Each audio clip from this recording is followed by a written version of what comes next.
हाय दोस्तों।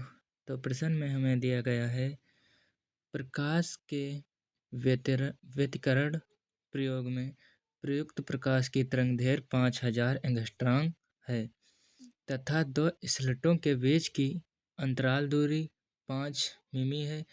यदि पर्दे से स्लिटों की दूरी 2 मीटर हो तो ज्ञात कीजिए प्रिज्म की चौड़ाई, केंद्रीय प्रिज्म से तीसरी दीप्त प्रिज्म की दूरी। ठीक दोस्तों, तो हमें इसमें जो दिया है सबसे पहले वो हम लिख लेते हैं। हमें दिया गया है प्रकाश की तरंगदैर्घ्य, यानी कि हमें दिया है लेम्डा। लेम्डा बराबर हमें दिया गया है 5000 एंगस्ट्रॉम। और हम जानते हैं कि एंगस्ट्रॉम को जो हम चेंज करते हैं मीटर में तो ये हो जाएगा 10⁻⁻10। ठीक। और फिर कह रहा है कि तथा दो स्लिटों के बीच के अंतराल की दूरी 5 मिमी, यानी कि हमें स्मॉल डी दिया है 5 मिमी। और मिमी को जो हम मीटर में चेंज करेंगे तो ये हो जाएगा 5×10⁻³ ठीक।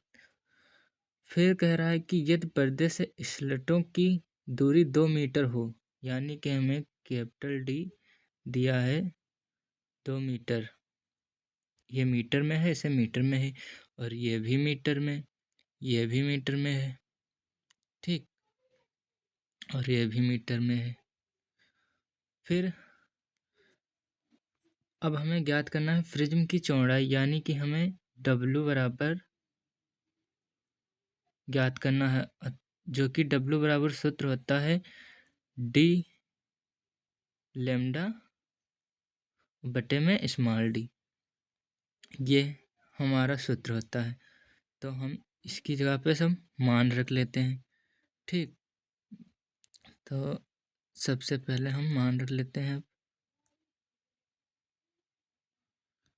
तो हम मान रख लेते हैं क्या था, W बराबर डी। डी का मान हमें दिया था, कैपिटल डी का मान दिया था 2। इसे हम लिख लेते हैं। डी का मान दिया था 2 और गुणे लेम्डा। लेम्डा हमें दिया था 5000 गुणे 10⁻⁻10 बटे में स्मॉल डी हमें दिया था 5। ये इधर देख लो, स्मॉल डी हमें कितना दिया था। स्मॉल डी हमें दिया था 5×10⁻30। ठीक। तो इसे हम लिखते हैं 5×10⁻3। और जब हम इसे काटेंगे इसको तो ये हमें प्राप्त होगा 1000। ठीक। तो जब एक बार हम लिख लेते हैं, ठीक, तो अच्छा समझ में आएगा। 2×1000 गुणे 10⁻⁻10, और ये ऊपर जाएगा तो हो जाएगा प्लस प्लस की 3। और जब हम इसे लिखेंगे तो ये हो जाएगा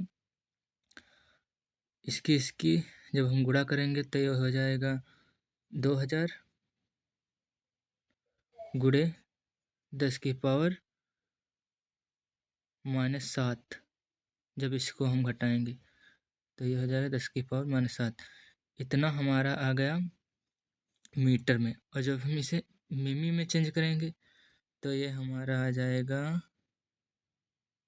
0.2 मिमी। ठीक। ये हमारा इतना आंसर आ जाएगा W बराबर। फिर हमें क्या ज्ञात करना था, हमें ज्ञात करना था केंद्रीय प्रिज्म से तीसरी दीप्त प्रिज्म की दूरी, यानी कि हमें इसमें ज्ञात करना है,